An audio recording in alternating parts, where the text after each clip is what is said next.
The sky was burning. Ambassador Ulith stood at the tall window of her office and watched her world die, the twin suns of Velros Prime had always filled the sky with beautiful golden light, but now that light was hidden behind black smoke.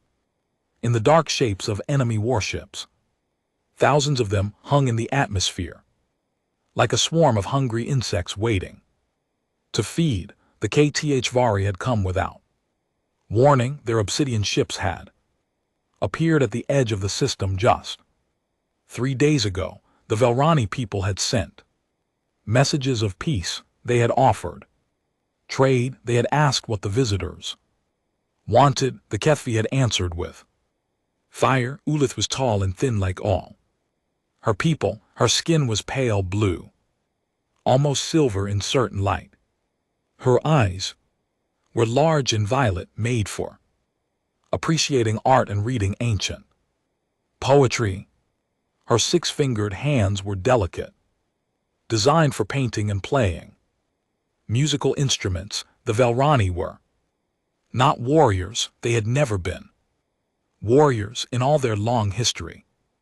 They had never needed to be. That history was ending now. Ambassador said. A voice behind her, you must come to the emergency chamber. The Elder Council is waiting. Ulith turned to see her assistant, a young male named Kethan. His face was pale with fear. She could see that he had been crying. She wanted to comfort him, to tell him everything would be fine, but she could not lie. Not now. How many? She asked quietly.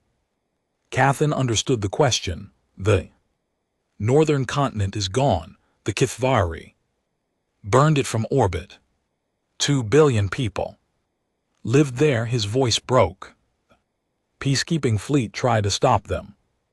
47 ships. The battle lasted less than an hour. Ulith closed her eyes. 47 ships. That was everything. The Galactic Compact had promised to protect peaceful species like the Velroni. They had promised that the peacekeeping fleet would be enough. They had been wrong.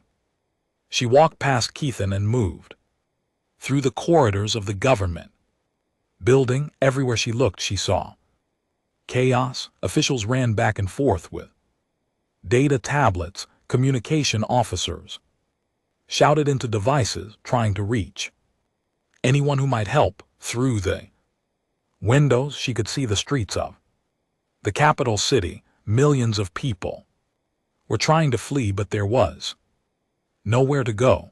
The HFY ships were everywhere. The emergency chamber was deep underground, built long ago when the Velroni still remembered what war meant. Now it was filled with the Elder Council, 12 of the oldest and wisest members of their species. They sat around a circular table, their faces showing emotions that Ulith had never seen before. Despair, terror, hopelessness. Ambassador Ulith, said Elder Suan, the leader of the council. He was ancient. His blue skin faded almost to white. Please sit. We must discuss our options. What options? Asked Elder Morith, a female with tired eyes. The fleet is destroyed. Our shields are failing. Compact has not answered our distress calls. She shook her head slowly. There are no options. We could surrender, said Elder Travon. Perhaps the HFY would accept our submission. We could become servants rather than corpses. Suan made a sound of disgust. You know what the HFY do to conquered species? They do not want servants. They want food. They want sport. They want to hunt living beings for entertainment. He looked at Ulith. Tell them, Ambassador, you have studied their kind. Ulith nodded slowly. She had spent years learning about the various species of the galaxy. The HFY were among the worst. They came from a volcanic world of constant violence. They had evolved as pack Hunters working together to bring down prey much larger than themselves. When they discovered space travel, they simply found bigger prey. The Keth do not negotiate. Ulith said they do not accept surrender. Every species they have encountered has been either destroyed or scattered to the point of extinction. And GT snorts. And GT, they see other intelligent beings as nothing more than animals to be hunted. The chamber fell silent. Outside they could hear distant explosions. The HFY were getting closer to the capital. Then we die, Elder Moore said softly. 17 billion Vellani hour. Art, our music, our history, everything we have built over 10,000 years, it all ends here. Ulith felt something shift. Inside her, she had been afraid, she had been sad, but now she felt something else, a spark of anger, a refusal to accept this ending. No, she said. Elders looked at her with surprise.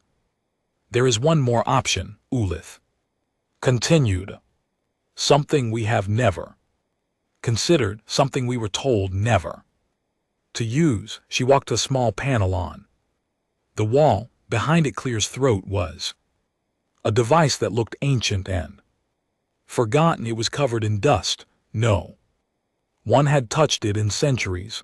The emergency beacon, Elder Subban said, his voice suddenly sharp. Ambassador, you cannot be serious.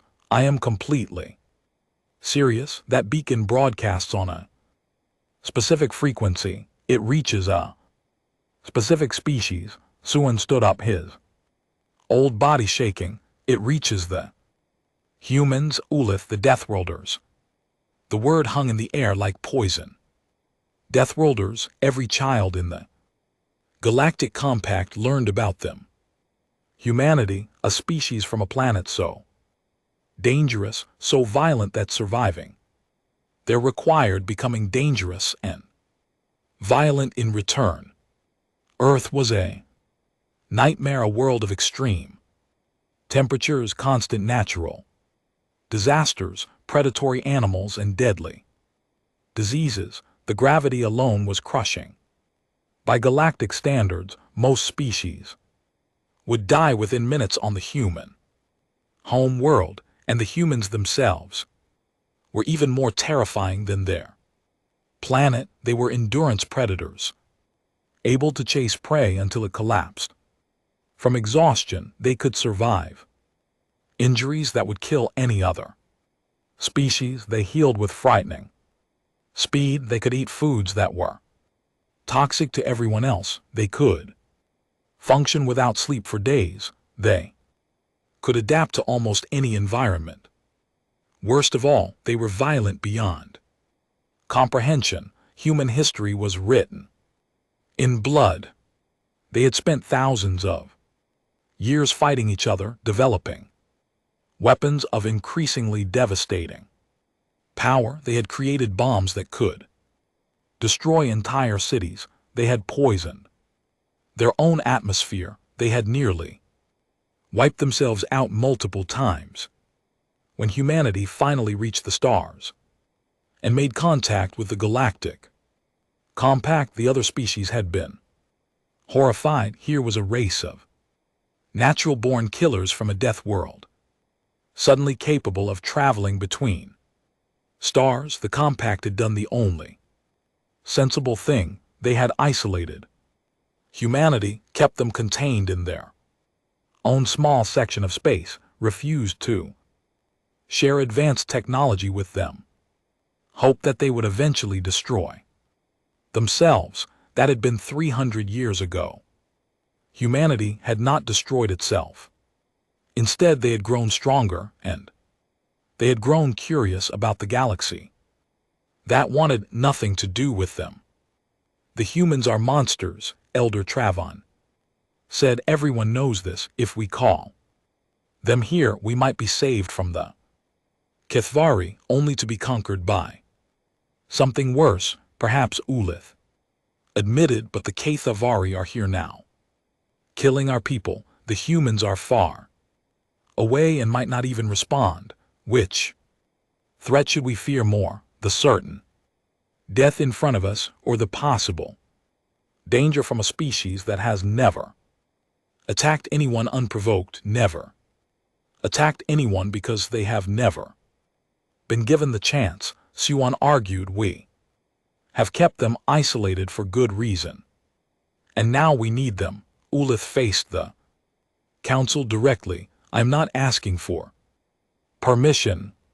As ambassador, I have the authority to make emergency decisions in times of crisis. I am telling you what I am going to do. You can support me or not, but I will not stand here and watch our entire species die without trying everything possible to save them. She turned to the beacon and began activating it. The device hummed to life, lights flickering on its ancient surface. It had been built when humanity first made contact, installed on every compact world as a last resort, a way to call the Deathworlders if no other option existed.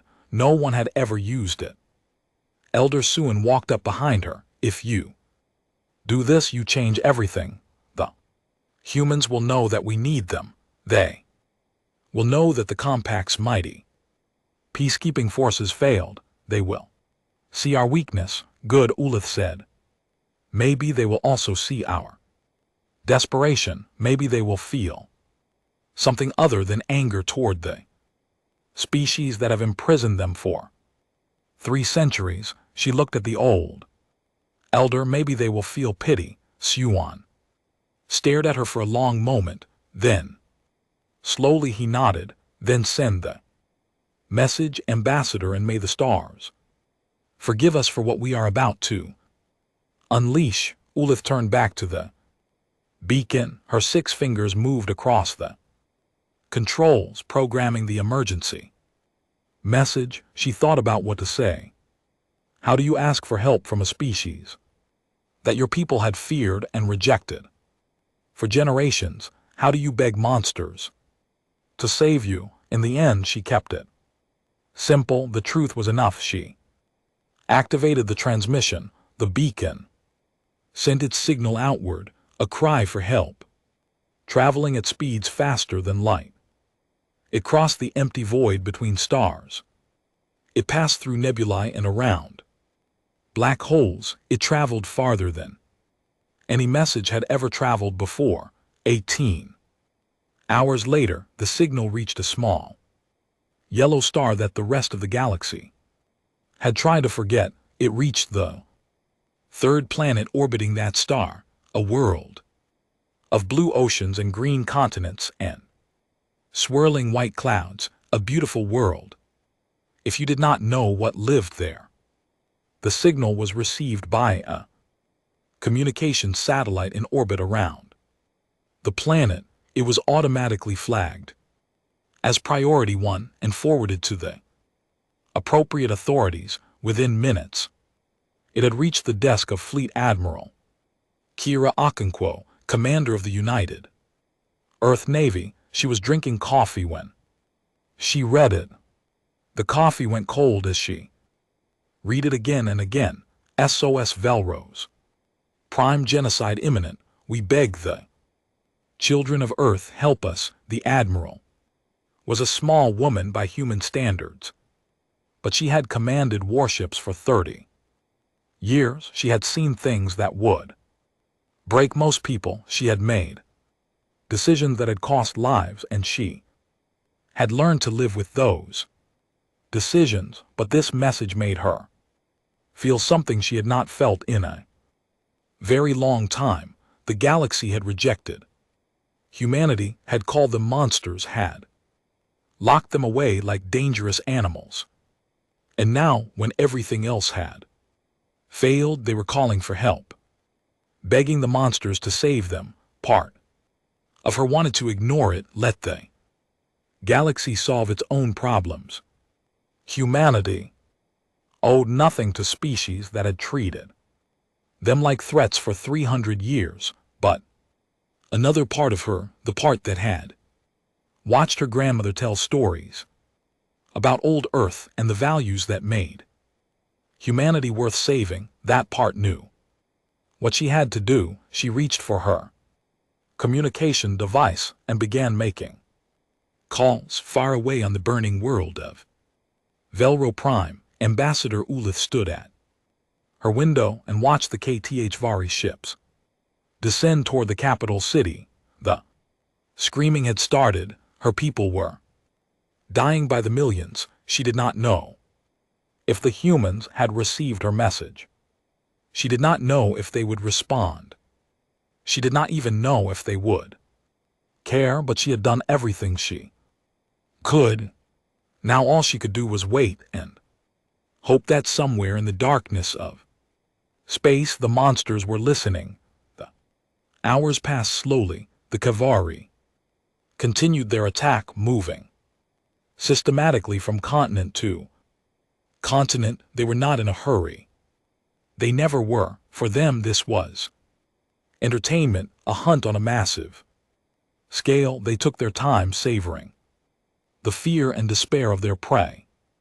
Ulith refused to leave her position at the window. Her staff begged her to go to the underground shelters, but she ignored them. If her world was going to die, she would watch it happen. She owed her people that much. Elder Subban joined her as the second day began. He looked older than ever, his body bent with exhaustion and grief. Any response? He asked, clears throat. Nothing, Ulith said.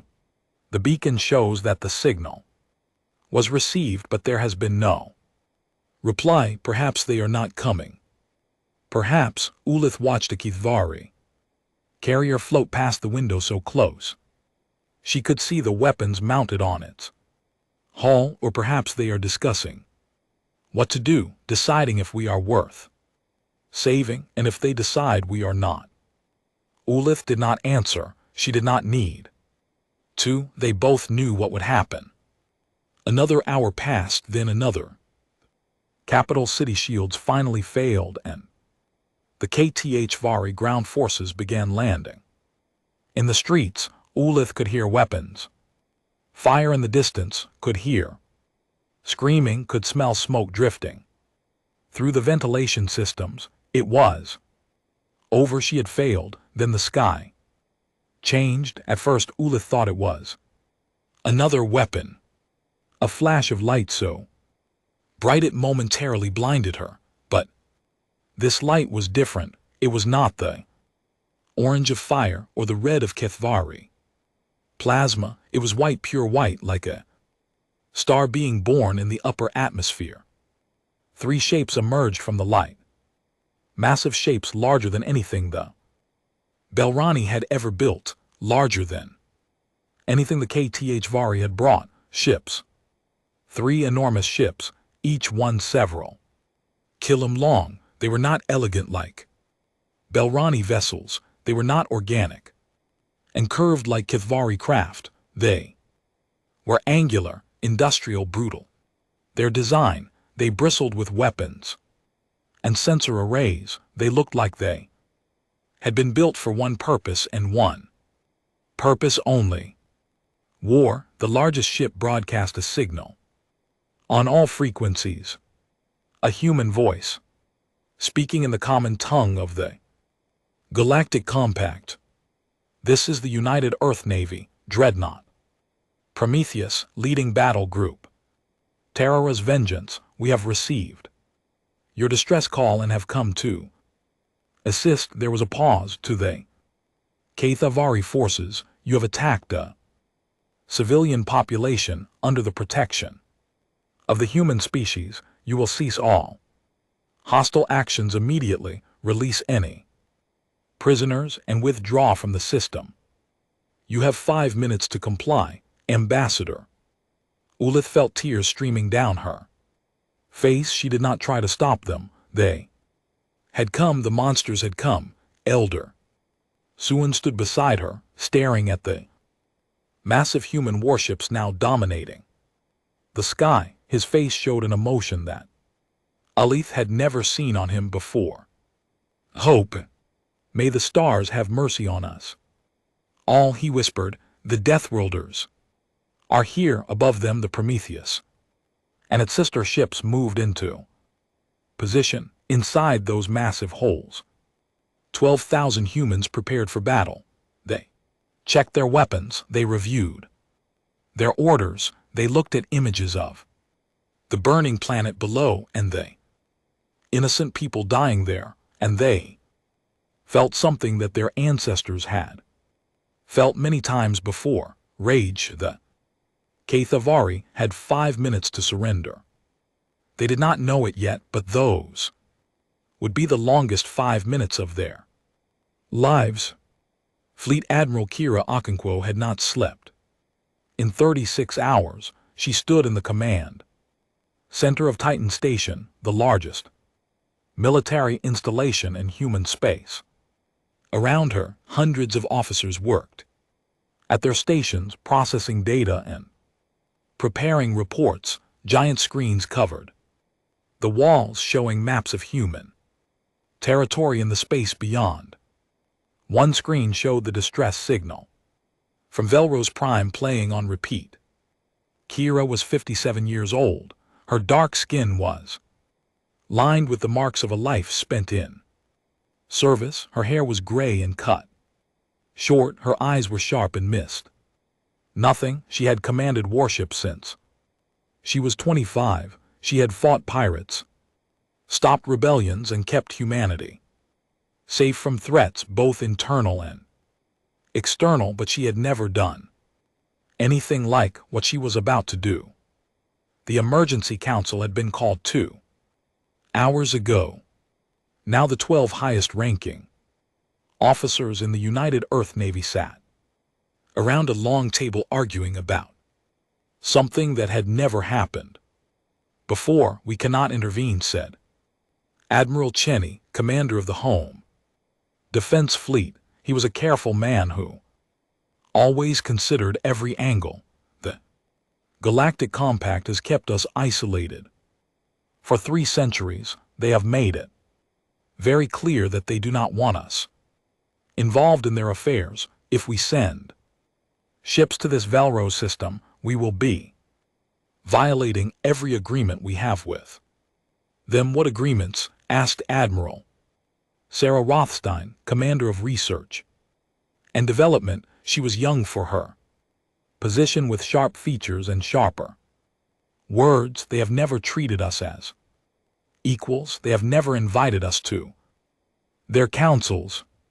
They have never even acknowledged that we have a right to exist. Those are not agreements. Those are chains that have kept the peace. Chen argued. Yes, the other species fear us. Yes, they have kept us at arm's length, but there has been no war. Our people have been safe. Is that not worth something? Our people have been safe because we are strong, said Rear Admiral James Vasquez. He was older than Chen, with a thick beard and sad eyes. His family had survived the Martian collapse 50 years ago, when a terrorist attack had killed 2 million people on the Red Planet. The Compact did not protect us then. They will not protect us now. We owe them nothing, but we do owe something to 17 billion innocent people who are dying while we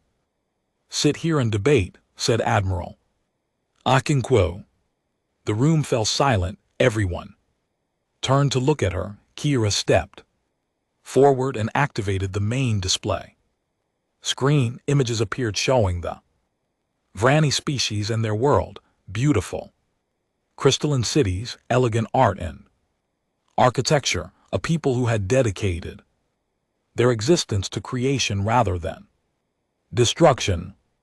The Velani are artists, Kira said. They have never developed weapons. They have never fought a war. They joined the Galactic Compact because they were promised protection. Now that promise has been broken. She changed the image to show the HFY, The attackers are Kathvari raiders, a species of predators that hunts other intelligent beings for sport. They have destroyed 11 civilizations in the past 2 centuries. The Compact has declared them a threat, but has done nothing to stop them. Because they cannot, Admiral Rothstein added, the Compact's peacekeeping forces are designed to prevent conflicts between member species. They are not built for actual combat. When they Kathavari attack, the peacekeepers run. And now the peacekeepers at Velrose Prime are dead, Kira continued. 47 ships destroyed in less than an hour. The Velroni have no military of their own. No one is coming to help them, except us, said Vasquez quietly. Except us. Admiral Chen shook his head. And what happens after we save them? The Compact will see it as an act of aggression. They will claim we use this crisis as an excuse to expand our influence. They might even declare war on us. Let them try, Rothstein said with a cold smile.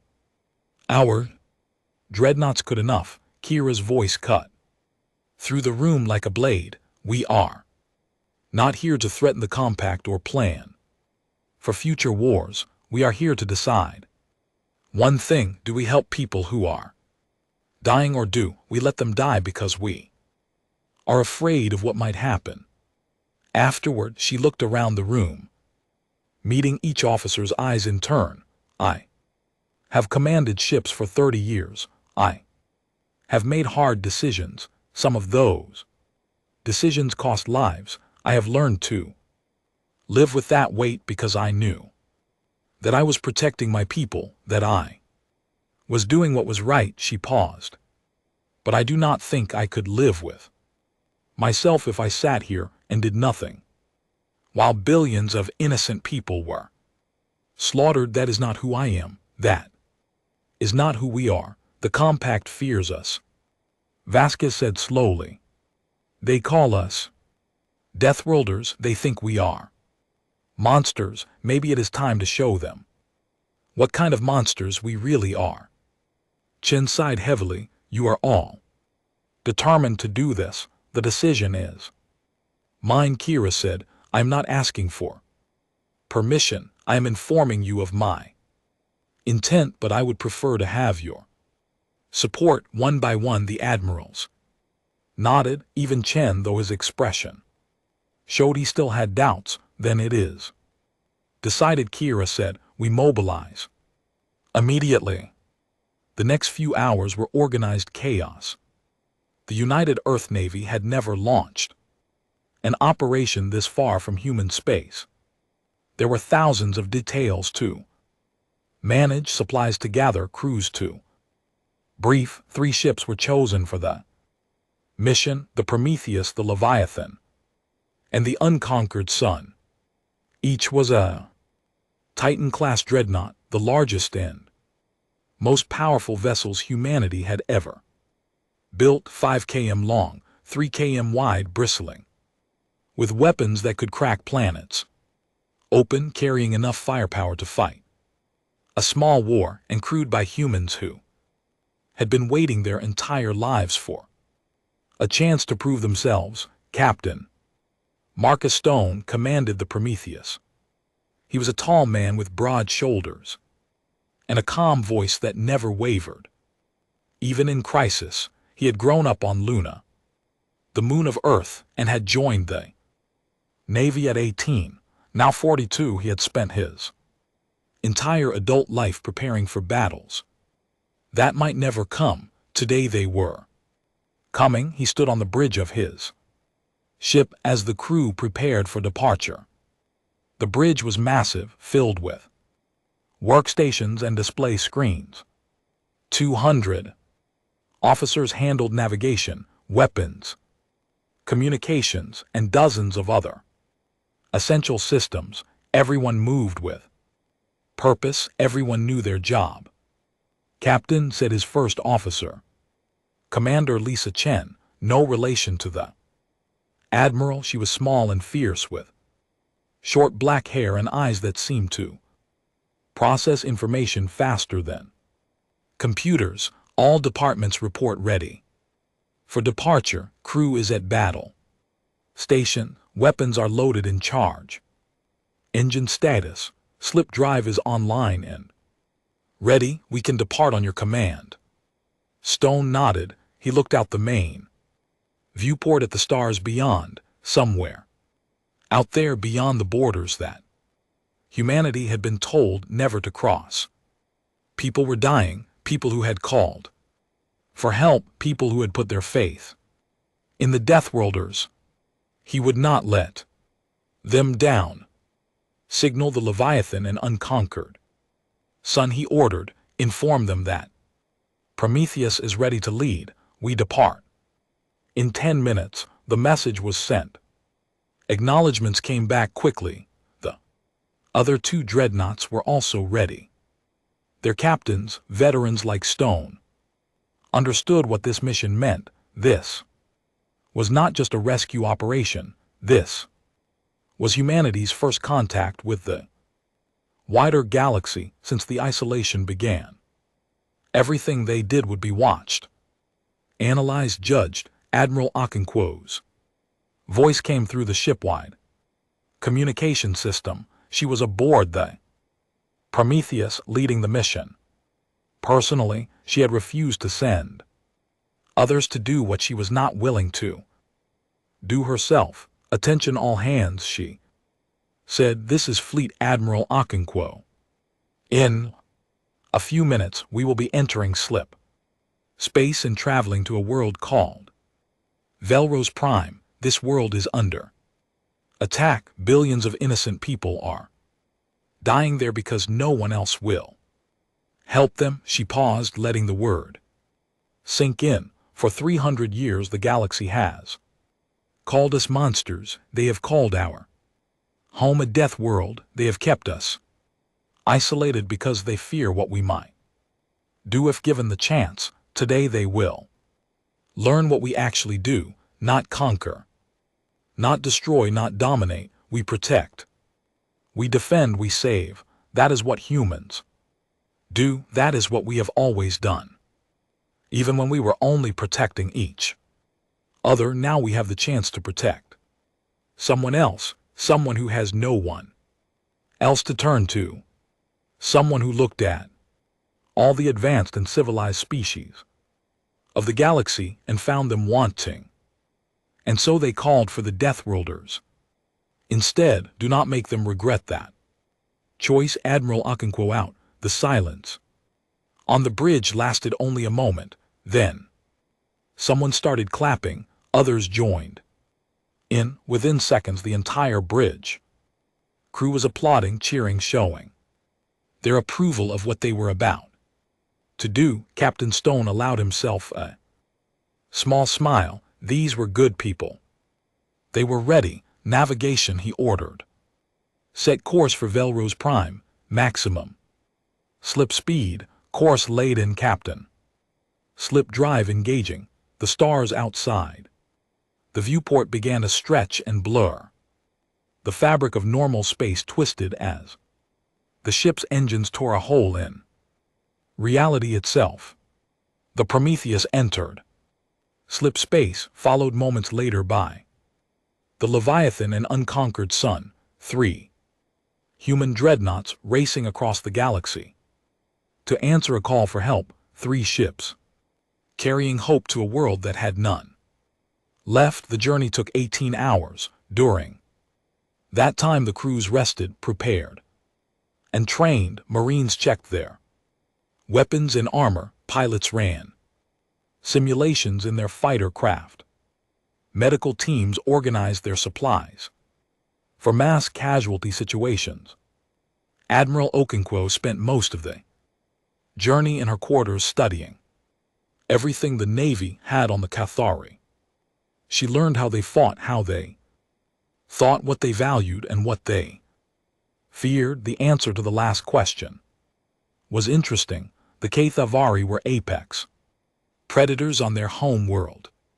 They had never encountered anything that could Threaten them they had never experienced being prey. Perhaps it was time to change that when the ships finally dropped out of slip space at the edge of the Velrose system. The situation was even worse than expected.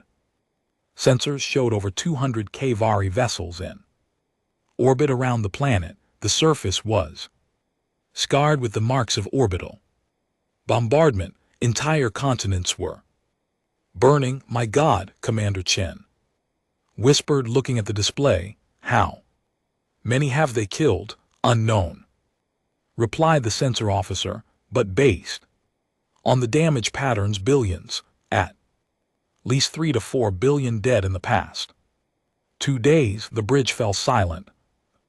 Numbers were too large to truly understand. Billions of lives ended. Fire and violence. Families, children, artists and teachers and farmers and everyone else who made a civilization gone. Admiral Okonkwo's voice was cold. When she spoke, open a channel. Frequencies. I want the Kethvari to hear. This channel open. Admiral Kira stepped forward, her hands clasped behind her back. Her face showed no emotion, but her eyes burned with controlled fury. This is Fleet Admiral Kira Okonkwo of the United Earth Navy. We have received the distress call from Velrose Prime and have come to assist. She paused. To the Kethvari forces currently engaged in hostilities, you have attacked a civilian population. You will cease all hostile actions immediately. Surrender your commanders for trial and release all prisoners. You have 5 minutes to comply. She cut the channel before anyone could respond. Admiral, Commander Chen said carefully, there are over 200 enemy ships out there. We have 3. I know their total tonnage exceeds ours significantly. I know they may not take our threat seriously. Akono turned to look at her. A thin smile crossed her face. Then we will teach them to take it seriously. Captain Stone, please begin. Target allocation. I want firing solutions on every enemy vessel in the system. Admiral, weapons begin.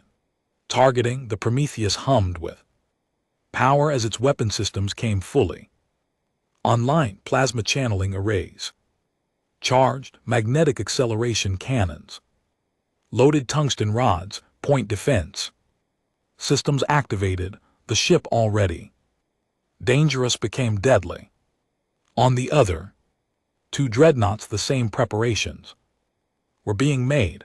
12,000 humans in 3 ships facing 200 enemy vessels. The odds were terrible by normal standards, but these were not normal circumstances, and humans had never been normal. The 5 minutes passed slowly. On the planet below, the Kthvari forces continued their attacks, seemingly unconcerned by the human ships in orbit there. Warships began to reposition, forming into attack formations. They were not going to surrender. Signal from the Kthvari flagship, reported the communications officer. They are responding. Put it through. Screen changed to show a Kethvari commander. He was large even by the standards of his species, with dark chitinous plates covering his body and forearms ending in razor-sharp claws. His face, if it could be called that, featured multiple eyes and a mouthful of jagged teeth. I am Swarmlord Draxus, the creature said. Its voice was a harsh, clicking sound translated by computer. I command the fleet you see before you. You are trespassing in my hunting ground. This is not a hunting ground, Akono replied. This is a populated world. You are committing genocide. Draxus made a sound that might have been laughter. They are prey. We are hunters. This is the natural order. He leaned toward the camera. You are also prey. Little voice, 3 ships against my 200. Do you think numbers mean nothing? I think you have never fought humans.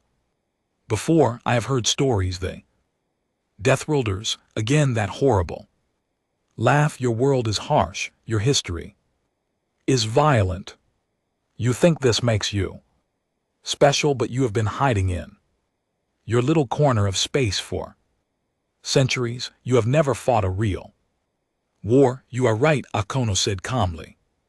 We have never fought anyone but each other, but let me tell you something about that, Swarmlord. When humans fight humans, it is terrible. We develop weapons that can destroy cities in seconds. We create diseases that can wipe out populations. We find new and creative ways to kill each other that would horrify any other species in the galaxy. She stepped closer to the screen, and now, for the first time in 300 years, we get to use all of that creativity on someone else. The channel went dead, Admiral, Captain Stone asked. They had their chance. Akono turned to face the main viewport. The HFY fleet was moving toward them now. Hundreds of ships forming into an attack wave. All ships, you are weapons free. Engage the enemy. The Prometheus fired. First, a beam of focused plasma hot as the surface of a star lanced out across space. It struck a HFY cruiser and cut it in half. Secondary explosions tore the remains apart before anyone aboard could even understand what had happened. Then the magnetic cannon spoke. Tungsten rods accelerated to a fraction of light speed, punched through enemy hulls like they were made of paper. One shot, one kill. Again and again and again. The Leviathan and Unconquered Sun added their firepower. Missiles streaked through the void. Point defense systems created walls of deadly energy. Fighter craft launched from the Dreadnoughts' massive hangars, swarming the enemy like angry hornets.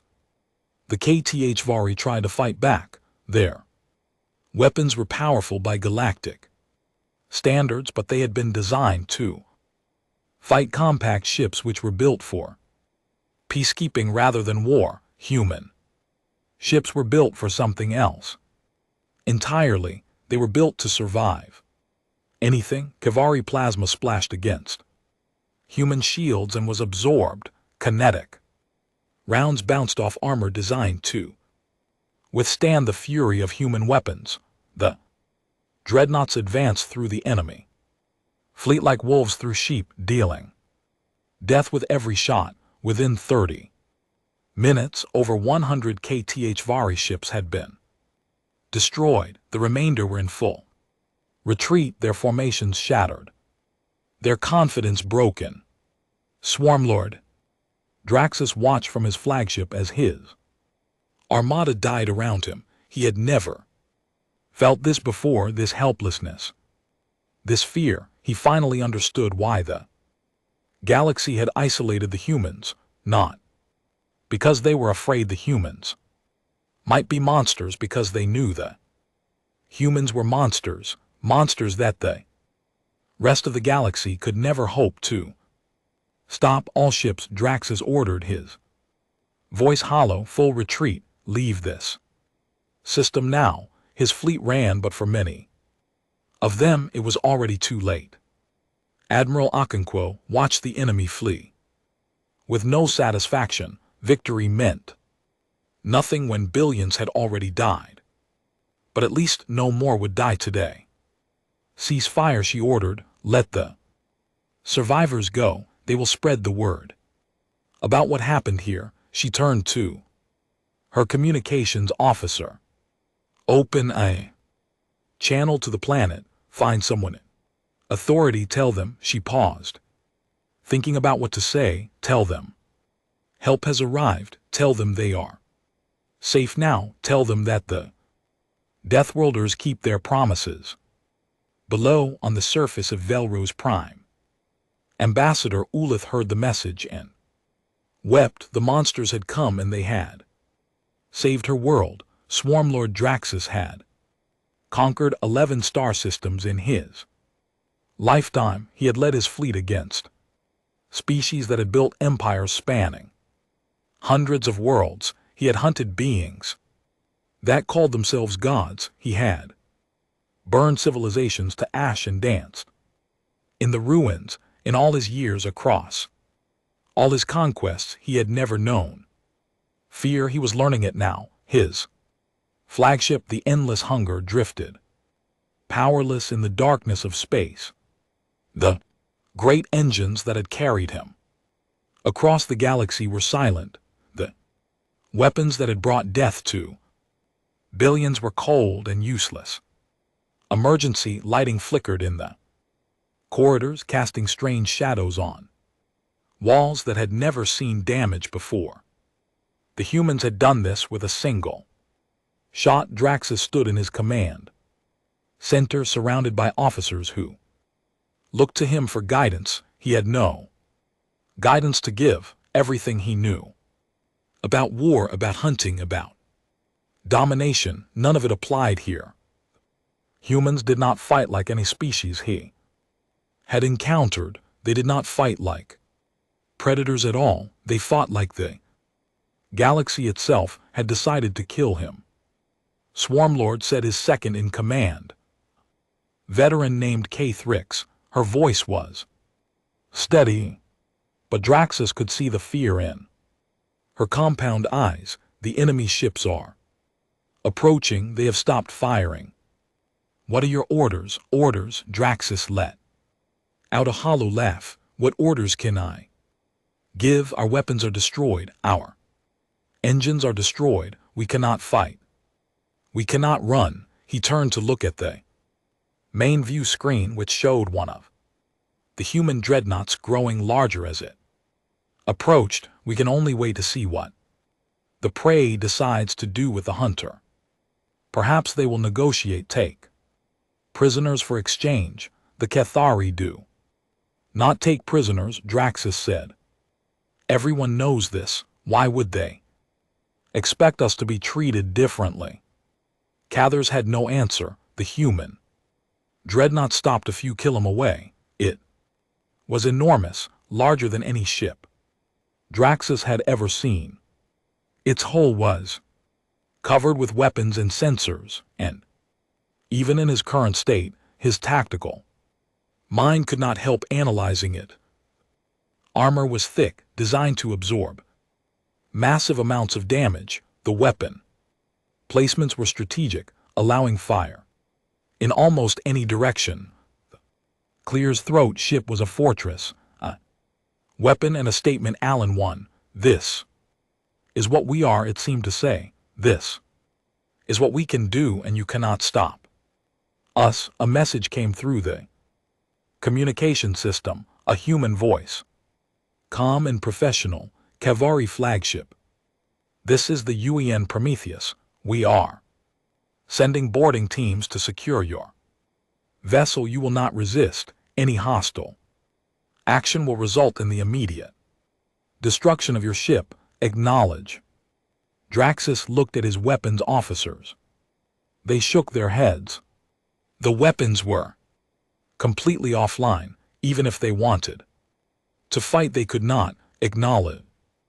Draxus said. The word tasted like ash in his mouth. We will not resist. Stand by for boarding. The minutes that followed were the longest of Draxus' life. He had heard stories about humans, of course. Every species in the galaxy had heard stories. The Deathworlders, the survivors, the species that had crawled out of a nightmare planet and refused to die no matter what the universe threw at them. But stories were one thing. Reality was something else. The first human marines entered through a breach they had cut in the hull. Draxus watched on the internal monitors as they moved through his ship. They wore armor that covered their entire bodies, gray and black and bristling with equipment they carried weapons that looked simple but clearly were not. They moved in perfect coordination, each one knowing exactly where the others were and what they were doing, but what struck Draxus most was how they moved. Through the ship's gravity, Kethavari.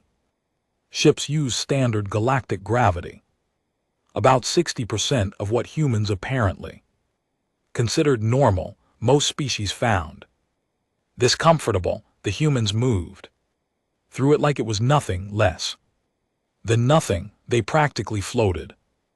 Their movements easy and controlled. One human jumped over a barricade that would have required climbing for a Cathari. Another kicked down a reinforced door. Without slowing down, clears throat. And they were fast, faster than anything their size had a right to be.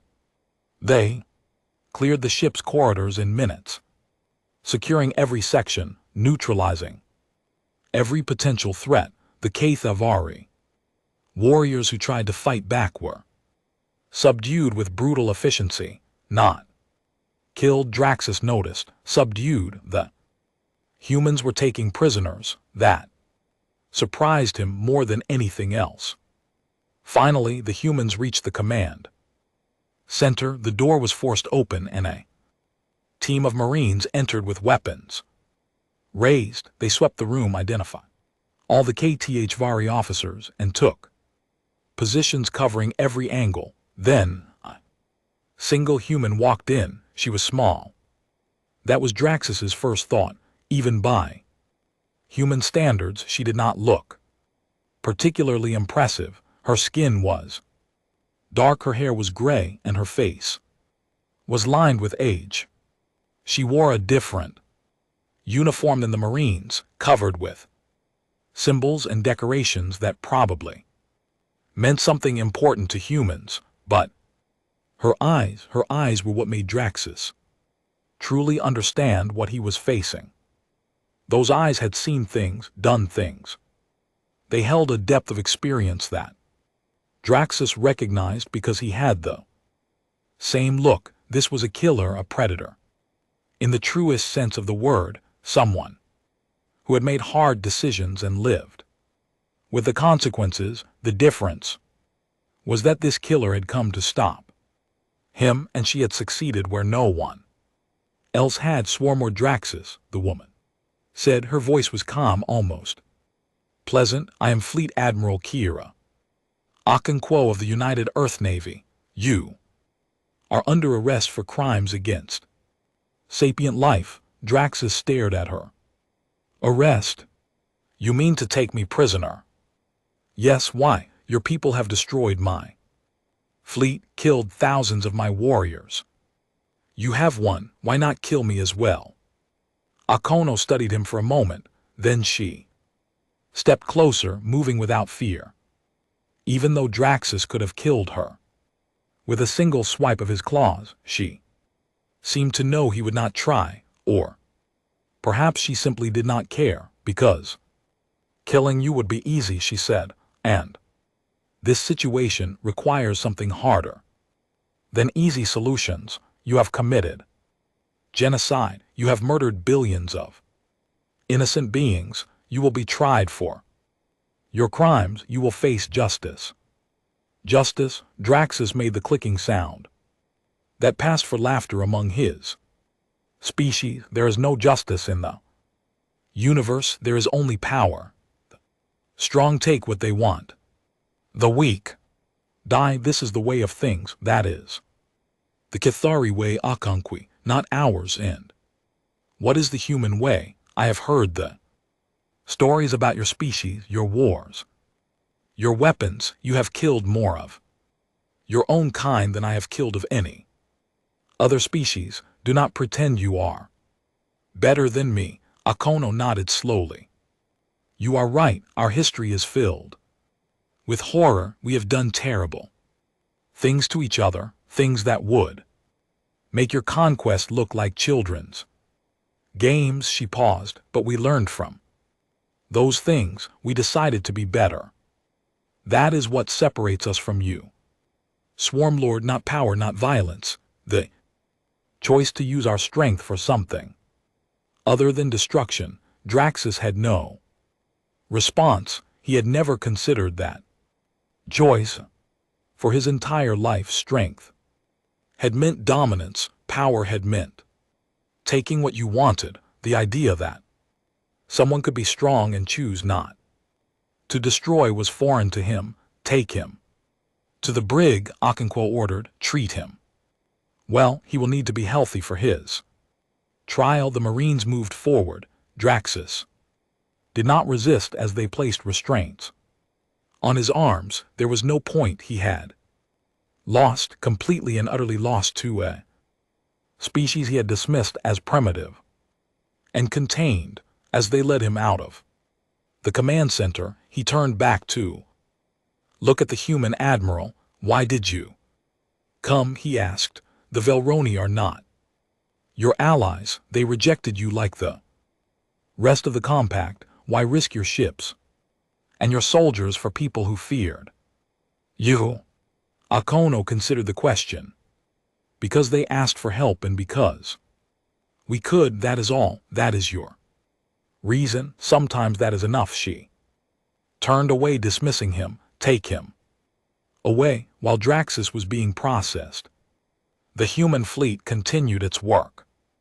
The 3 dreadnoughts took up positions around Velrose Prime, establishing a protective perimeter. Smaller ships launched from their hangars, racing down to the planet's surface with relief supplies and medical teams. The Velroni watched in amazement as the humans descended from the sky. They had expected warriors. They had expected demands and conditions and the price of salvation. Instead, they got doctors, engineers, workers who began repairing damaged infrastructure before anyone asked them to. A human medical team set up a field hospital in the remains of a destroyed city. Within hours, they were treating thousands of wounded Veli using techniques and equipment that the local doctors had never seen. One human surgeon worked for 14 hours straight, saving lives that everyone had given up for lost. A team of human engineers found a water treatment plant that had been bombed and restored it to function. Within a day, clean water began flowing to refugee camps that had been surviving on contaminated supplies. Human soldiers walked the streets of damaged cities, not as conquerors but as protectors. They gave their own food to hungry civilians. They carried wounded children to medical stations. They stood guard over refugee shelters, making sure no remaining Kethberry forces could threaten the survivors. The Velroni did not know what to make of it. Ambassador Ulith traveled to meet with Admiral Okonkwo personally. The meeting took place on board the Prometheus in a conference room that was strictly functional by human standards, but overwhelming Torani senses. Everything was solid, heavy, built to survive, like the humans themselves. Ulith was nervous as she entered the room. She had spent her career studying alien species, but nothing had prepared her for actually meeting a Deathworlder. Her cultural training told her to be afraid. Her personal experience over the past day told her something very different. Admiral Okonkwo rose to greet her. The human's face was tired but kind. She offered her hand in the human gesture of greeting, and Ulith took it carefully. The human's grip was firm but gentle, clearly controlled to avoid hurting her. Ambassador Ulith Okonkwo said, "Please sit. Can I offer you anything?" "Water. We do not know much about Velroni dietary needs, but we brought some supplies that should be compatible. Water would be welcome," Ulith said. Her voice sounded strange to her own ears, uncertain. "Admiral, I do not know how to thank you. What's your People have done, no thanks are necessary. Akono poured 2 glasses of water and slid one across the table. We received your distress call, we came. That is what we do, but we are strangers. To you, we are part of the compact that has isolated your species for centuries. We have done nothing to earn your help. That is true. Akono took a sip of her water. The compact has not treated humanity well. Many of my people are angry about that. Some wanted to ignore your call because of it. Ulith felt a chill, but you came anyway. We came anyway. The Admiral set down her glass. Because the people who were dying on your world did not make the decision to isolate us. They were innocent children, families, artists, and teachers, and everyone else who makes a civilization worth having. They did not deserve to die because of political decisions made centuries ago. That is not how most species would think. We are not most species. The 2 women sat in silence. For a moment, outside the viewport, the stars shone steadily. The fires on Velrose Prime were finally going out.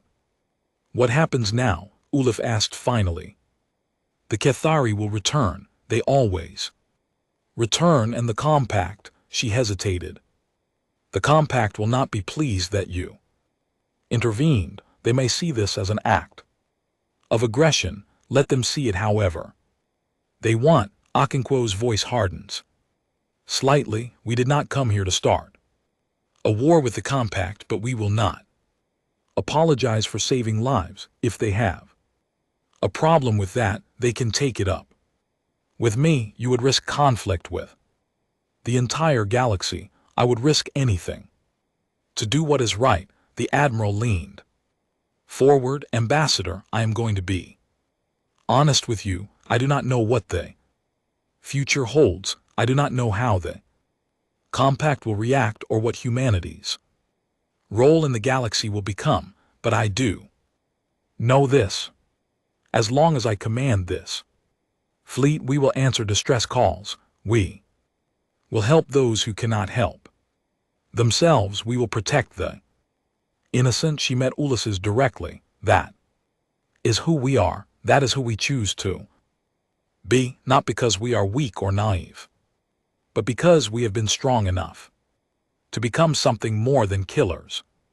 We have been through our own darkness, and we decided not to let it define us. Ulith felt tears forming in her eyes. She had spent her entire life being taught to fear humans, to see them as monsters barely contained. Now she was sitting across from one of their leaders and seeing something completely different. I think, she said slowly, that the galaxy may have misunderstood your species. Akono smiled. It was a tired smile, but genuine. I think we have misunderstood each other, perhaps. It is time to change that. On the planet below, the relief efforts continued. Human and Velroni worked side by side, pulling survivors from rubble, rebuilding what had been destroyed, beginning the long process of healing. Word spread quickly. Other compact species sent observers curious about what the Deathworlders were doing. They expected to find an occupation force.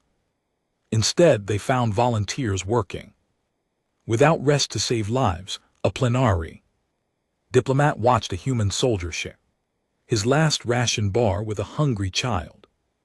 The diplomat had been taught his entire life that humans were dangerous monsters. Now he was not sure what to believe. A devanning engineer worked alongside human technicians to repair power station. At first she had been terrified of them. By the end of the day, she was laughing at their jokes and sharing stories about her home world. Keelam observed a human doctor performing surgery using techniques that were centuries ahead of anything the compact had developed. The doctor noticed her watching and took the time to explain what he was doing, teaching her methods that could save thousands of lives. Something was changing, something that had been frozen in place for 300 years was beginning to thaw. The HFY fleet had been scattered. Swarmlord Draxus was in human custody. The immediate crisis was over, but everyone who had been involved knew that this was not an ending, it was a beginning. In her quarters aboard the Prometheus, Admiral Okonkwo finally allowed herself to rest. She had been awake for nearly 3 days, running on coffee and determination. Now the immediate work was done, and exhaustion claimed her, but before she slept she recorded a message to be sent back to Earth, to the people who had trusted her to make the right decision, to humanity waiting to learn what their first contact with the wider galaxy had brought. "We found them," she said. "Simply, billions dead, but billions more saved. The HFY are defeated. The Velroni are safe." She paused, thinking about how to describe what she had seen, the fear, the gratitude, the way the Velani had looked at her people, expecting monsters and finding something else entirely. "I think we made the right choice," she continued. "I think we showed them who we really are. Not just Deathworlders, not just survivors, but protectors, defenders, people who choose to help even when no one expects us to. I do not know what comes next, but whatever it is, we will face it the same way we face this together as humans." She ended the recording and closed her eyes. Outside, the stars continued their eternal dance, and somewhere in the darkness, the galaxy was beginning to realize that everything it believed about humanity was about to change. Fires had stopped burning. Ambassador Ulith stood on the balcony of what remained of the government center and watched the dawn break over her wounded world. The twin suns rose slowly, painting the sky in shades of gold and amber. It was beautiful, as it had always been beautiful, but now the beauty was mixed with grief. Smoke still rose from the ruins of cities. The scars of orbital bombardment marked the continents like wounds on flesh. 4 billion dead, that was the final count. 4 billion Velrani lives ended in 3 days of slaughter, entire families erased, entire communities destroyed. 4 billion voices silenced forever, and yet 12 billion survived. 12 billion who would have joined the dead if the humans had not come. Ulith did not know how to feel about that. Grateful, yes, endlessly grateful, but also confused. Everything she had been taught about the Deathers was being challenged by what she saw with her own eyes. The monsters were supposed to be violent and cruel.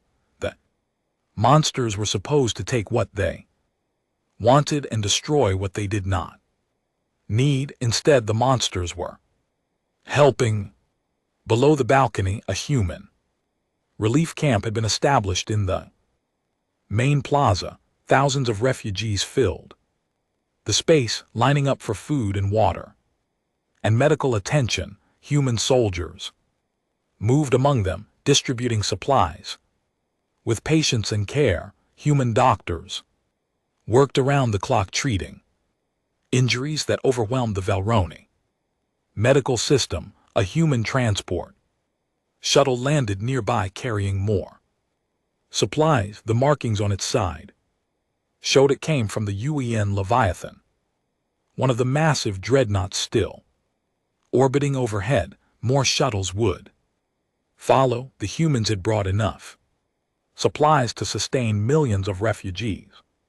For weeks, they had been prepared for this, as if they had known exactly what would be needed. Elder Suvan joined Ulith on the balcony. The old male looked broken. He had lost his entire family in the initial attack, children, grandchildren, everyone. Now he moved. Like a ghost, present but not truly alive. How long will they stay? He asked. I do not know, Ulith admitted. Admiral Okonkwo has not set a departure date. She says they will remain until we are stable, and then what do they want? In return for all this, she says they want nothing. Subin made a sound of disbelief. No one does anything for nothing. The humans must want something. Territory, resources, influence, that is what I thought too, but Ulith shook her head. I have watched them, Subin. I have talked to their admiral and their soldiers and their doctors. They do not act like conquerors. They act like she struggled to find the word. They act like they care. Suan stared at her. The Deathworlders, the species we were taught to fear above all others, they care about us. I know how it sounds. I did not believe it either at first, but watch them, see for yourself. They stood in silence, watching the activity below. A human marine was playing with a group of children, teaching them some kind of game that involved chasing each other. The children were laughing. After everything they had been through, they were laughing. Another human, a woman with medical insignia on her uniform, sat with an elderly Velrani male who had lost his entire family. She could not speak his language. The translation devices only worked for formal communication, but she held his hand and let him weep against her shoulder. She asked for nothing. She simply offered comfort. A young human soldier stood guard at the entrance to the refugee camp. His face was exhausted. He had been awake for 2 days straight, but his eyes constantly scanned the perimeter, alert for any threat. When a Velroni child approached him shyly, he smiled and knelt down to her level, pulling something from his pocket. Ulith could not see what he gave her, but the child clutched it to her chest like a treasure and ran off to show her mother. What do you think they truly are? Suan asked quietly. I think they are exactly what they appear to be, Ulith said. Dangerous, yes. Capable of terrible violence, certainly, but also kind, protective, willing to sacrifice for others. She turned to face the elder. I think we were wrong about them, Suan. The whole galaxy was wrong. Then why did they isolate themselves? Why did they accept being kept separate from the rest of the compact? Ulith had asked Admiral Okonkwo the same question. The humans' answer had surprised her. They did not accept it. Ulith said they endured it. They knew that fighting the isolation would only prove the galaxy right about them, so they waited. They built their strength. They prepared for the day when someone would need their help. 300 years of waiting, Suan murmured. That is impressive patience for a species known for violence. I think that is exactly the point. The humans learned patience the hard way. They learned that not every problem can be solved with force, but they also learned that sometimes force is exactly what is needed. She looked up at the sky where the shadows of the dreadnoughts were barely visible.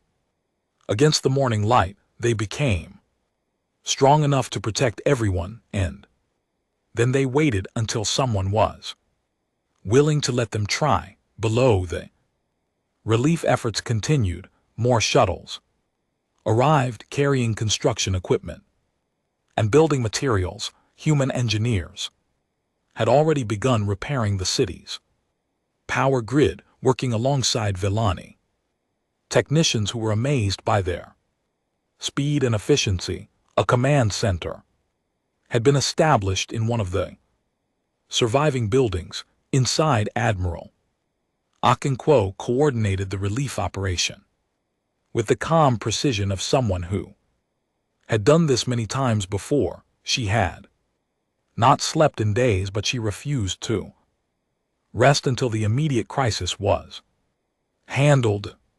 Captain Marcus Stone of the Prometheus found her there studying maps and directing teams. "Admiral," he said, "you need to sleep. The doctors are starting to worry. The doctors should worry about the millions of refugees who need their attention." Okono did not look up from her work. "I can sleep when this is finished. With respect, ma'am. You are no good to anyone if you collapse from exhaustion." Stone sat down. Across from her, "We have good officers. We have good teams. Let them handle things for a few hours while you rest." Okono finally looked at him. Her eyes were red with fatigue, but her mind was still sharp. "Do you know why I insisted on coming personally?" she asked. "You said it was because you would not send others to do what you were not willing to do yourself." "That is true. But there was another reason." She leaned back in her chair. "I wanted to see it. I wanted to see what happened when humans finally had a chance to be more than the galaxy's monsters. I wanted to know if we could do it, if we could help without conquering, if we could protect without dominating."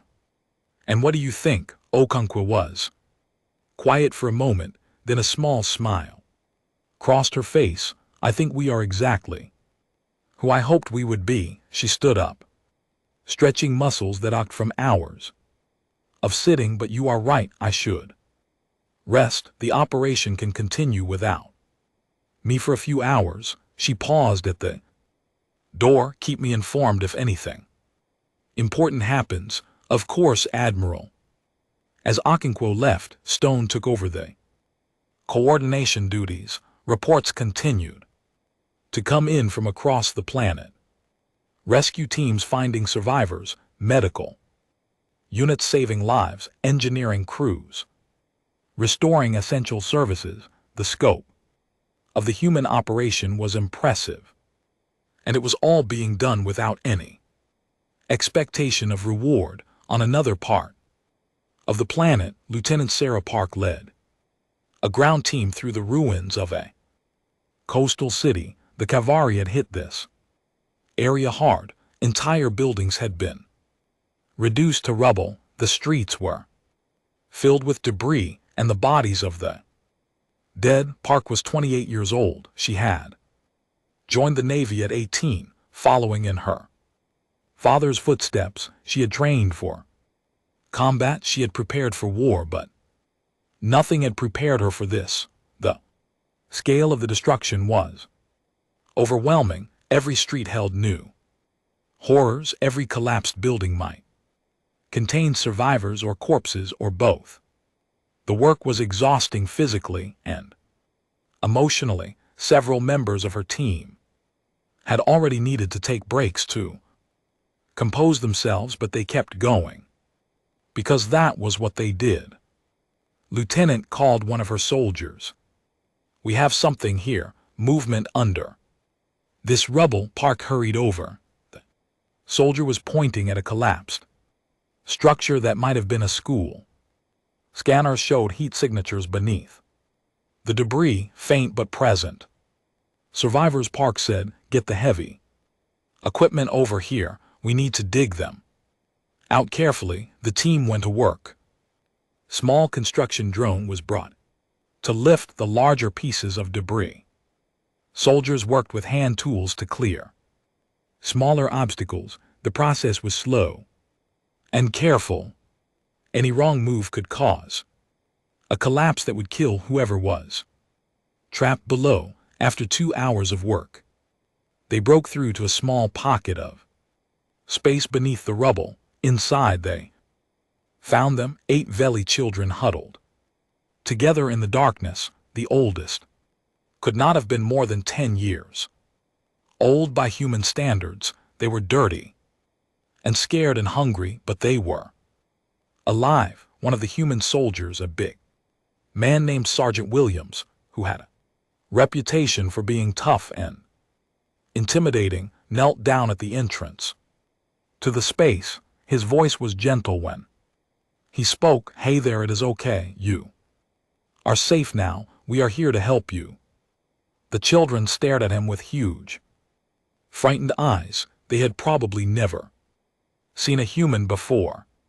They had probably heard the stories about the Deathworlders, the monsters from a nightmare planet. Now one of those monsters was kneeling in front of them, speaking softly and offering help. The oldest child moved forward hesitantly. She said something in Belrani that the translator rendered as, "Are you going to hurt us?" "No," William said, "we are going to take you somewhere safe, get you food and water, find your families. If we can, our families are dead."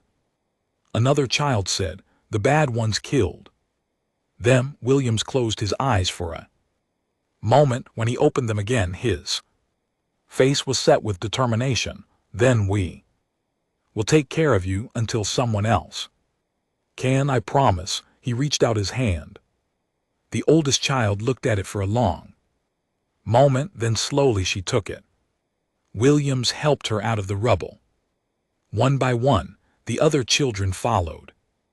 They emerged into the daylight, blinking and crying but alive. The soldiers wrapped them in blankets and gave them water and carried the ones who were too weak to walk. Park watched as her team cared for the rescued children. Tough soldiers who had been trained for combat were now comforting scared orphans, letting them cry on their shoulders, telling them that everything would be okay. This, she thought, is why we came here, not for glory or conquest or political advantage. For this, for 8 scared children who had no one else to help them. She reported the rescue to command and requested transport to take the children to the main refugee camp.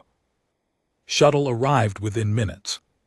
As the children were loaded aboard, the oldest one turned back to look at the soldiers who had saved them. She said something that the translator rendered as, "Thank you, I thought you would be scary, but you are nice." William smiled at her. "We try to be." Shuttle lifted off, carrying the children to safety. Park and her team watched it go, then turned back to the ruins. There might be more survivors. There was more work to do. Across the planet, similar scenes played out countless times. Human teams finding survivors, human doctors treating the wounded, human engineers rebuilding what had been destroyed. Thousands of small acts of kindness and courage adding up to something greater. The Velrani watched all of it. They had expected conquerors and found protectors.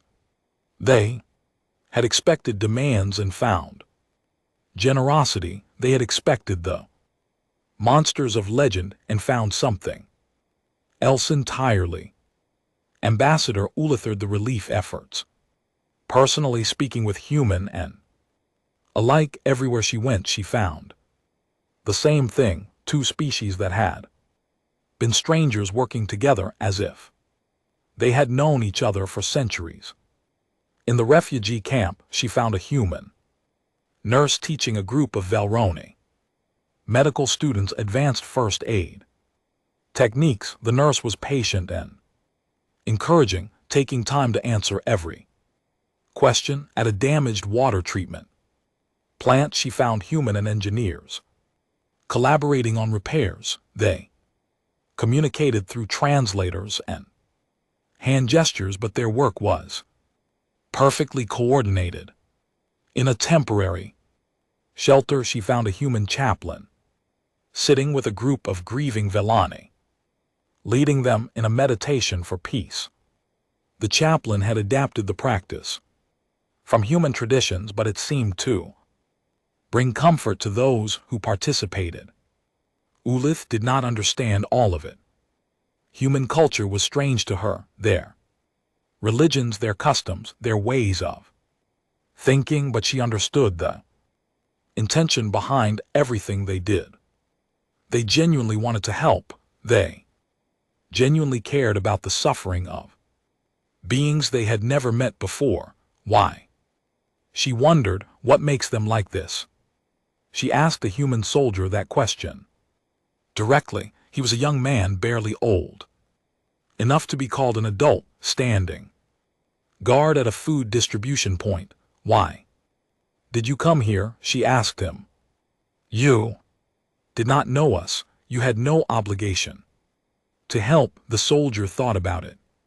For a moment, my grandmother used to tell me story, he said finally, about Earth, about how hard it was to survive there, how humans had to fight for everything, against nature, against disease, against each other. That sounds terrible, Ulith said. It was, but it also taught us something important. He looked out at the refugees lining up for food. We learned that we are stronger together than alone. We learned that helping each other is not weakness, it is survival. When times are hard, you take care of your neighbors because someday you might be the one who needs help. He shrugged, a gesture that Ulith had learned meant uncertainty or acceptance. These people needed help. We could help them, so we did.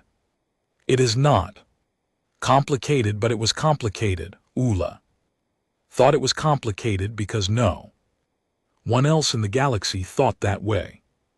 The compact was built on mutual defense, treaties and trade agreements and political alliances. Species helped each other when it benefited them. No one helped strangers simply because they could. No one except humans. That night, Ulith sent a message to the Galactic Compact Central Council. She described what she had witnessed. She explained what the humans had done and were still doing. She requested that the Council reconsider their policies toward the Deathworlders. She did not know if they would listen. She did not know if anything would change, but she had to try because she had seen the truth with her own eyes. The monsters were not monsters at all.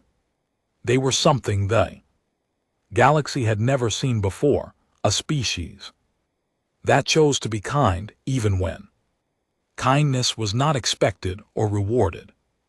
They were protectors, and Ulith was beginning to believe that the galaxy needed protectors very badly. Above the planet, Admiral Okonkwo finally slept. She dreamed of Earth, of green forests and blue oceans, and the cities where billions of humans lived their lives. She dreamed of her grandmother who had told her stories about the old days when humans fought only each other because there was no one else to fight. In her dream, her grandmother smiled at her. You did good, child, the old woman said. You showed them who we really are. When Akonu awoke, she felt at peace. Whatever came next, she knew that her people had done the right thing. They had answered a call for help. They had saved lives. They had proven that strength and kindness could coexist. The galaxy might still fear them. Compact might still see them as threats. But the Velroni would remember. They would tell their children and their children's children about the day the Deathworlders came to save them, and maybe, just maybe, that would be enough to change everything. Nexus Station hung in the void between stars, a massive structure that served as the heart of the Galactic Compact. It had been built 3,000 years ago when the first species achieved faster than light travel and discovered they were not alone in the universe. Over the centuries, it had grown into a small city floating space. Representatives from hundreds of species lived and worked there. negotiating trade agreements and settling disputes and trying to maintain peace in a galaxy that had never been entirely peaceful. Today, Nexus Station was hosting the most important gathering in 3 centuries. The great amphitheater at the station center was filled with thousands of delegates. They came from every corner of the compact, tall plenary diplomats with their silver skin, squat Dorvani, merchants with their thick armored hide, graceful Cthulhu scholars with their feathered crests, hundreds of species united by treaties and trade and mutual fear of the unknown. And today, they were meeting the unknown face to face. Admiral Kira Okonkwo stood in the waiting area behind the main stage, preparing herself for what was to come. She had never been a politician. She had spent her life commanding warships, not delivering speeches, but this moment required more than military strength. It required words. Captain Stone stood beside her, ready. Admiral, no, Akon admitted, but that has never stopped me before. The amphitheater fell silent as the compact's high speaker took the stage. He was a plenary, ancient and dignified, with a voice that carried easily across the massive space. Honored delegates, he began, we gather today in extraordinary circumstances. 1 month ago, the world of Velros Prime was attacked by Kethavari raiders, the peacekeeping forces assigned to protect that world were destroyed.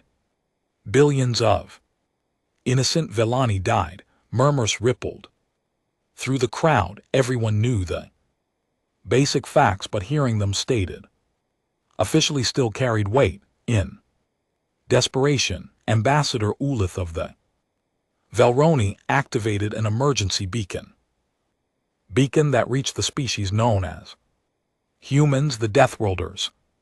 The murmurs grew louder. Many delegates had never seen a human in person. They knew only the stories, the legends of a species from a world so harsh that surviving it required becoming something terrifying. The humans responded to the beacon.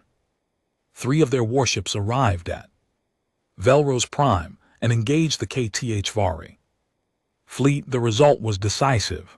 The HFY were defeated. Their leader was captured. The attack was stopped.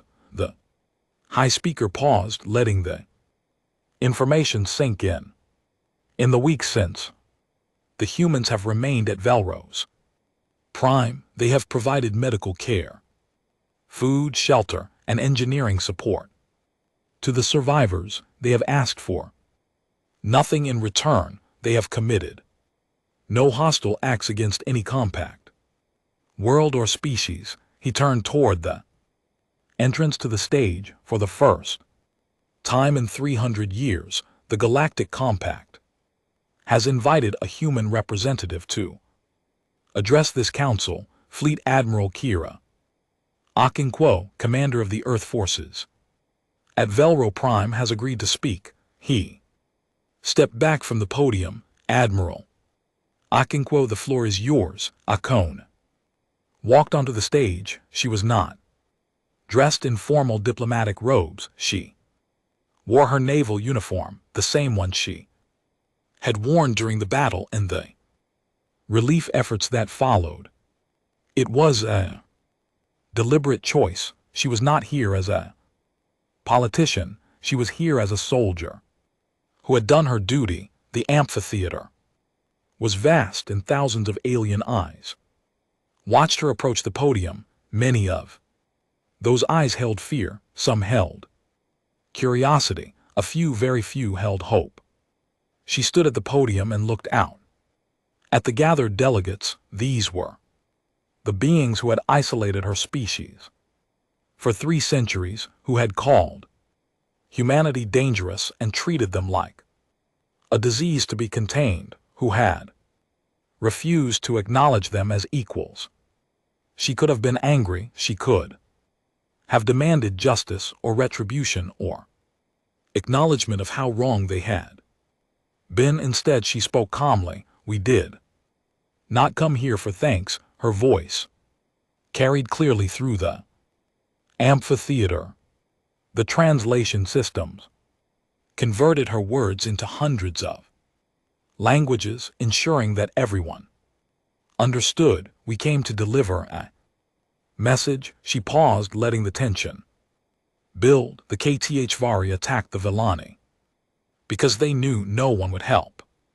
Because you're compact, this alliance of what you call civilized species had decided that some lives were not worth defending. Your peacekeeping forces were not built to actually keep peace. They were built to look like they were keeping peace, and when a real threat appeared, they failed. Uncomfortable shifting in the seats, angry muttering from some delegations, but no one interrupted. Humanity was isolated for a reason. You feared us. You called us violent and dangerous and unpredictable. Akono smiled, a thin, sharp expression. And you were not wrong. The amphitheater went very still. We are from a death world, a planet that tried to kill us. Every single day for 200,000 years, we survived ice ages that covered our continents in ice. We survived plagues that killed millions of our people. We survived predators that hunted us for food. We survived disasters that reshaped our entire world. She stepped forward, her voice rising, and we survived ourselves. We fought each other. For thousands of years, we developed weapons that could destroy cities in seconds. We created technologies that could poison our own atmosphere. We came close to wiping ourselves out multiple times, but we did not die. We survived. We adapted. We learned. Her eyes swept across the audience. We learned something in all that time. Something that your species, with your comfortable worlds and your peaceful histories, never needed to learn. We learned that the strong must protect the weak. We learned that survival means nothing if you abandon those who cannot survive on their own. That is not a suggestion. It is not optional. It is what separates people from monsters. She let the words hang in the air. So here is our message. Humanity is no longer staying in our corner of the galaxy. We are no longer accepting isolation from species that fear what we might do. We are taking our place among the stars, whether you want us to or not. Alarm rippled through the audience. Several delegates rose as if to leave. Others reached for communication devices, preparing to report back to their governments. Okonkwo raised her hand, but not as conquerors, not as enemies. We have no interest in dominating you or forcing you to submit. We have seen what that looks like, and it is not who we choose to be. She lowered her hand. We are taking our place as protectors, defenders, the answer to distress calls that no one else will answer. When someone is in danger, when someone is being hunted or attacked or destroyed, and they have no one else to turn to, they will be able to call us, and we will come every single time, not because we are heroes, not because we want your approval or your gratitude, because that is what being human means. That is the lesson we learned through thousands of years of suffering and struggle and war. We take care of each other. We fight for those who cannot fight for themselves. We do not abandon the weak to the strong. She met the eyes of as many delegates as she could. You can fear us. If you want, you can continue to call us monsters and deathworlders and threats. But know this, we will never be the ones to start a war. We will never conquer your worlds or enslave your people. We will never become what you fear. We will be something much more dangerous than that. We will be the species that answers when you call for help. She stepped back from the podium. For a long moment, the amphitheater was completely silent. Thousands of beings from hundreds of species, all trying to process what they had just heard. It went against everything they had believed about humans, everything they had taught their children, everything they had built their policies around. Then Ambassador Ulith stood up. She was in the Villani section, surrounded by other survivors of the attack on her world. She stood alone at first, her violet eyes bright with emotion. Then she began to clap, a gesture she had learned from the humans who had saved her people. One by one, the others stood with her. Their clapping joined hers, building into a wave of sound. Then the Dorvani delegation stood. They had sent observers to Velrose Prime. They had seen what the humans had done. They joined the applause. The Cthulhu were next. Their delegation included the medic who had watched human doctors save lives with techniques centuries ahead of anything the compact had developed. She stood and applauded with tears streaming down her feathered face. More species joined. The applause spread like fire through dry grass. Delegates who had never met a human, who had only known the stories and the fears, found themselves standing and clapping because something in Okonkwo's words had touched them. Not all of them stood. Many delegates remained seated, their faces showing suspicion or anger or fear. The divisions in the compact were clear. There would be arguments and debates and probably political crises in the days to come, but for this moment something had changed. Something fundamental had shifted in the way the galaxy saw humanity. They were no longer just the Deathworlders, the monsters in the darkness. They were something more complex, something that the compact had never encountered before. They were the species that helped. In the back of the amphitheater, a very old plenary diplomat leaned toward his aide. His name was Velith, and he had been serving the compact for over a century. He had been one of the architects of the original isolation policy. He had argued for keeping the humans contained because he truly believed they were too dangerous to be allowed loose in the galaxy. Now he was not so sure. What have we done? He whispered. We kept them caged for centuries. We treated them like animals. And when we finally needed help, when our own forces failed us, they came anyway. His aide, a young plenary who had been raised on stories of human violence, watched Admiral Okonkwo accepting the applause with quiet dignity. Perhaps, the aide said slowly, we kept the galaxy caged from them. Velith had no response to that. He simply watched as the applause continued, as species that had feared humanity for generations acknowledged that maybe, just maybe, they had been wrong. After the summit, Admiral Okonkwo met privately with Ambassador Ulith. They sat in a small conference room overlooking the stars. Two leaders from two species that had been strangers just a month ago. That was quite a speech. Uli said, you have made many powerful enemies today. I have made some friends too. Okonkwo smiled. That seems like a fair trade. What happens now? The Compact Council will debate for months. Some species will support humanity's new role. Others will oppose it. There may be conflicts. There probably will be. Akono looked out at the stars, but conflicts can be resolved. Disagreements can be worked through. What matters is that we have Started something, a conversation that should have happened centuries ago. Do.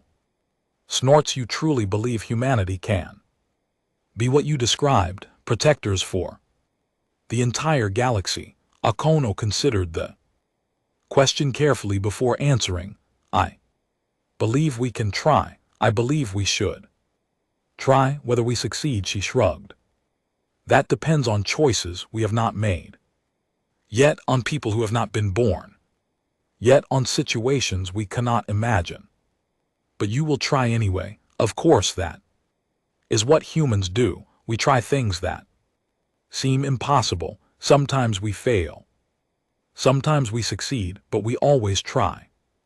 Ulith nodded slowly. She had learned more about humanity in the past month than she had in her entire previous career. They were complicated beings, capable of great violence and great kindness often at the same time. They were not the simple monsters of legend. They were something much more interesting. The Velrani will support you, she said finally, formally. Publicly, whatever you need. You saved our species. We will not forget that. I appreciate it, but we did not save you to earn your support. I know that is why you have it. They sat in comfortable silence, watching the stars drift past the window.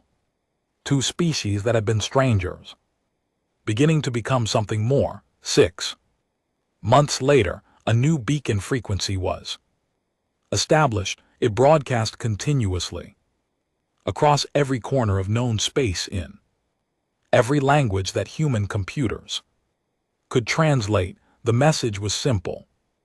This is the United Earth Navy. If you are in danger, if you have no one else to call, if the galaxy has abandoned you, send your signal. We will hear it.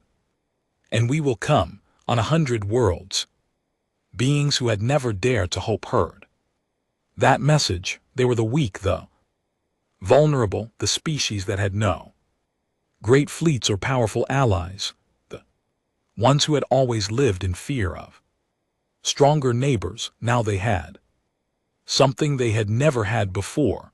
A protector. The first call came from a small world on the compact's outer rim. A colony of Kel 3, a peaceful species of farmers and craftsmen, was being threatened by pirates who had been raiding their shipping lanes for years. They had appealed to the compact for help. The compact had done nothing, so they sent a message on the human frequency. 2 days later, a human destroyer arrived. The pirates were given one warning to leave. They did not take it. They learned that human ships were not bluffing. The Keltree had never seen pirates in their system again. Second call came from a planet in the middle of a natural disaster. A massive earthquake had devastated their primary continent. Their own resources were overwhelmed. The compact offered condolences and nothing else. The humans sent 3 ships loaded with relief supplies, medical teams, and engineers. They stayed for 2 months until the crisis was over. More calls followed, more responses. Each time the humans came when asked, helped when they could, and left when their work was done. They asked for nothing in return. They made no demands. They simply did what they had said they would do. Word spread. Stories were told. The legend of the Deathers began to change. They were still feared. No one who had seen human weapons in action could avoid fearing them, but the fear was mixed with something else now. Respect, gratitude, even in some cases affection. A Dorvani merchant captain clears throat, rescued from pirates by a human patrol, told everyone he met about the experience. They were terrifying, he said. Absolutely terrifying, but they saved my life and my crew's lives. And then they shared their food with us and told us jokes and made sure we got home safely. The scariest beings I have ever met, and also the kindest, a Kathy Lau child. Evacuated from a war zone by human soldiers, grew up to become a diplomat.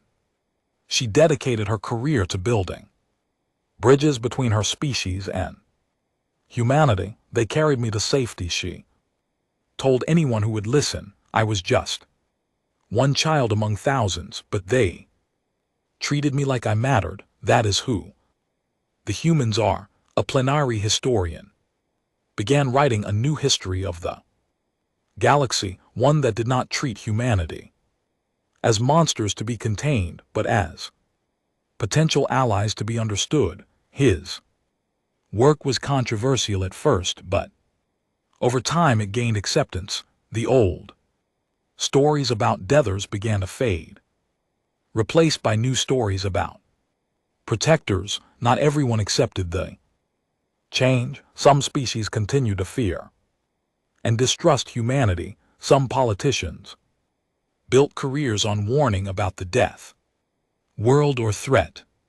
Some conflicts arose that had to be resolved with diplomacy and occasionally force, but the overall direction was clear. The galaxy was changing, humanity was changing with it, and the isolation that had lasted 3 centuries was finally truly over. On Earth, Admiral Kira Okonkwo retired.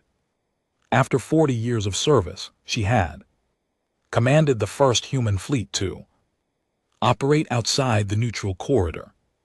She had given the speech that began humanity's new relationship with the compact. She had overseen the establishment of the emergency beacon network that had saved countless lives. Now she was tired. She wanted to rest. She settled in a small house on the coast of Africa, near the place where her grandmother had been born. She spent her days reading, gardening, and watching the ocean. Occasionally, young officers would visit to ask for advice. She always gave it freely. One day, a message arrived from space. It was from Ambassador Ulith, who had remained a close friend despite the vast distance between their worlds. Dear Kira, the message read, I hope this finds you well. I wanted to share some news that I thought you would appreciate. My granddaughter was born last month. We named her Kyreth. It means hope in our language, but the sound is meant to honor you. You gave us hope when we had none. It seemed fitting. Akono read the message several times. She thought about everything that had happened, the battle at Velrose Prime, the speech at Nexus Station, the years of work that followed. She thought about all the lives that had been saved, all the species that had learned to see humanity as something other than monsters, all the small acts of kindness and courage that had added up to something greater. She thought about her grandmother, who had told her stories about the old days and taught her that being strong meant protecting others. She smiled and began writing her reply. Far across the galaxy, on a world called Prime, a new generation was growing up. They knew about the attack only from stories and memorials. They knew about the humans who had saved their grandparents. They learned a different history than their ancestors had learned, one in which the Deathworlders were not monsters but friends. In schools across the planet, children studied human culture alongside their own. They learned human languages. They watched human entertainment. Some of them dreamed of visiting Earth someday, seeing for themselves the death world that had produced such remarkable beings. And in the great plaza where the relief camp had once stood, there was now a monument. It showed a human soldier kneeling to offer help to a Villani child. The inscription written both languages was simple. They heard Our call they came, they saved us, may we never forget. Below the inscription, a smaller line had been added later, to the humans of Earth, thank you, you showed us what strength truly means. The monument stood in the center of the rebuilt city, surrounded by gardens and parks and the bustling life of a recovered civilization. Visitors from across the galaxy came to see it. Some came out of curiosity. Some came to understand. Some came to remember. All of them left knowing something they had not known before. The monsters were not monsters, they were just humans, and that was something far more wonderful and terrible and hopeful than any legend could contain. On a H100 worlds, the emergency beacons continued to broadcast on 100 more beings in need prepared to send their calls. In the darkness between stars, human ships patrolled, ready to respond. The galaxy had changed forever on the day the Velroni sent their desperate message into the void, the day the Deathworlders answered, the day humanity finally became what they had always had the potential to be. Not conquerors, not destroyers, not the monsters that the galaxy had feared, protectors, and that made all the difference.